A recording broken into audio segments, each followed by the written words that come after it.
நாம் ஒரு அமைதியற்ற உலகத்தில் வாழ்ந்து கொண்டிருக்கிறோம். அப்படிதானே?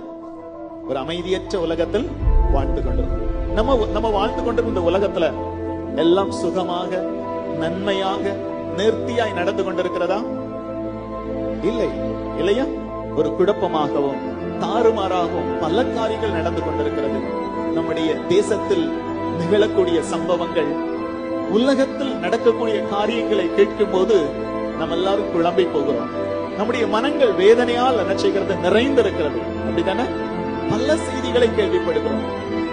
அது மட்டுமல்ல, உலகத்தையும் தேசத்தையும் விடுங்கள், நாம் நம்முடைய தனிப்பட்ட வாழ்க்கையில, நம்முடைய குடும்பங்கள்ல, நம்முடைய உறவுகள்ல, நம்முடைய பொருளாதாரங்கள்ல சந்திக்கக்கூடிய பலவித பிரச்சனைகள் நம்மை சில நேரங்கள் அநேக நேரங்களில் தடுமாற செய்கிறது. இன்னும் சொல்ல போனால் நம்மை நிலைகுலைய வைக்கிறது. அப்படிதானே? நம்மை நிலைகுலைய வைக்கிறது. நம்முடைய தனிப்பட்ட வாழ்க்கையில, நம்முடைய குடும்பங்கள்ல, நம்முடைய உறவுகள்